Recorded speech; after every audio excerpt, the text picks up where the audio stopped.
Welcome back. Gautam Duggad also joining us now. Let's take a look at how we're shaping up in trade and continuing, of course, the kind of move that we saw last week. So, Gautam, it looks like things are definitely picking up, and with economic activity resuming as well, markets continuing to trot ahead. Any concerns, though, that this may come to a standstill once macroeconomic indicators are revealed a couple of months down the line? Hi, Awan. Good morning. Clearly, I think the focus is now shifting away from the lockdown to opening up. As we called it in our note, this is restarting 1.0 instead of lockdown 5.0. I think market is now looking beyond the near-term pain and trying to evaluate, sectors where there can be some early bounce back. Clearly, things like essentials, utilities, relatively lesser impacted segment are gaining traction. But fact remains, we saw the GDP data as well on Friday, and it is nobody's case that we are going to recover in a hurry. Clearly, the direct stimulus, which has been announced 2-3 weeks back, from a demand perspective, there is a lot more that can be done. And we hope that as economy comes back to normalcy, government will announce more demand stimulating measures. From market point of view, clearly earnings season has been tepid as expected. So far, the downgrades are outweighing the upgrades by 5:1. So we have downgraded earnings of 55 companies by more than 5% and raised the earnings of just 10 or 11 companies by more than 5%. But I think FY21 right now looks like an academic year where everybody's shooting in the dark as far as estimates are concerned, and rightly so given the unprecedented nature of this crisis. So from a market point of view, we have seen a fair bit of up move, but still India remains one of the biggest underperformers globally. If you compare it with developed markets or even emerging markets, and if you also add the fact that CY19 also we underperformed, clearly we are carrying a huge backlog of underperformance with us. So while near-term recent market movement does give you some positive hope, but the fact remains that when you look at the market over the last 1 year, 2 years, we have been a big underperformer.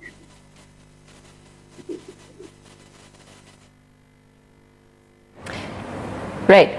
So, Gautam, would it continue to be the likes of a Pharma perhaps that have seen a good run, or would you be looking for opportunities now in some of the cyclicals, financials? Where would you be looking to up the portfolio? So our view is that Pharma has done a fair bit of running already. It's been the biggest outperformer of the last 3 months. The weight of Pharma in the index has also doubled in the last 6 months, from just being 2% of the Nifty to being 3.5, 3.6%. Obviously, the peak was 7% in 2015. Our view is that as we hear more about economy, opening up and lockdown restrictions going out, we would think that domestic cyclicals can come back into the war. And we still remain positive on financials, especially the large cap financials, which have gotten very attractive as far as valuations are concerned.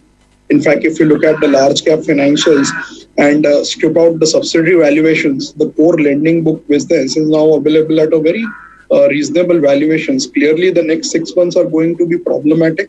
You will keep hearing a lot of news flows around moratorium, possibly even job losses and stress in some of the MSME and SME sectors. But at this prices, we are very positive on large cap financials. Telecom remains a big bet for us. It's a big, massive overweight in our model portfolio for now more than a year, since March 19. And incrementally, we turned positive on auto in our model portfolio in April.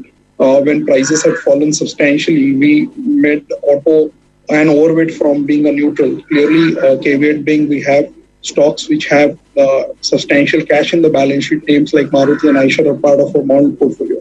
And then we are slightly neutralist on consumer. We continue to avoid cyclicals and commodities like metals, oil and gas, ex of Reliance, real estate, commodities, as I said. That's how the portfolio right now looks like. More tilted towards telecom, IT, BFSI, consumer and pharma. And incrementally, as I said, one change that we made was auto.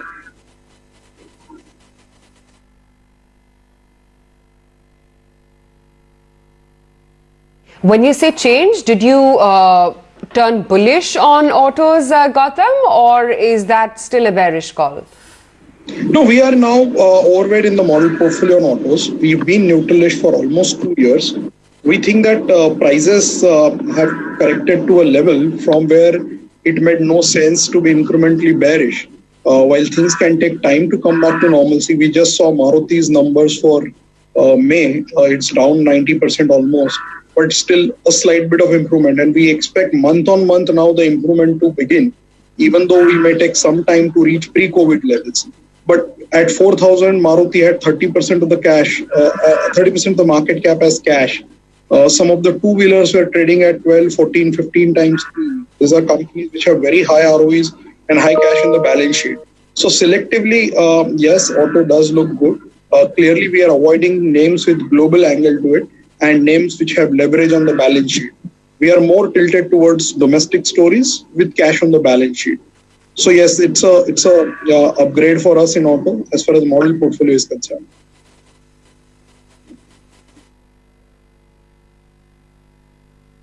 Okay, fair point. When you talk about pharma though, Gautam, do you not believe that the rally has come by rather swiftly? Most of these stocks already at long-term averages. So for those who are looking at a fresh investment in pharmaceuticals and have completely missed out at the rally which has played out, what's the view for them? Yeah, Aisha, has seen Pharma, as you rightly said, has seen a very sharp up move. It's the biggest outperformer of last 3 or 6 months. And in fact, it has corrected 2 years of underperformance in just a matter of 3 months.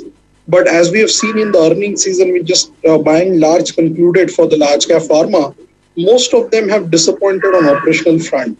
And we have seen some earnings cut as well. And as I keep repeating every time, the pharma profit pool for our universe in the last 5 years has stayed stagnant around 20,000 crore rupees. Possibility of this, improving over the next 2 years is quite high. But then we have been expecting improvement for last 2-3 years now. But so the sharp outperformance that it has delivered prompts us to recommend some shifting or trimming of pharma position and moving towards sectors which have turned far more attractive in valuations. Names like BFSI, where large cap, as I said, large cap banks are looking quite attractive despite the short-term uncertainty. So we are asking our clients to trim some in pharma and move towards BFSI and auto. Clearly, domestic cyclicals like cement can also make a comeback as and when construction and housing activity resumes. It can be anybody's guess, but clearly these are 2-3 sectors where valuations have turned attractive and therefore makes sense to move out of some of the defensives which are outperformed quite significantly on the back of fear trade of last 3 months into some of these other sectors where valuations are providing slightly better risk reward now.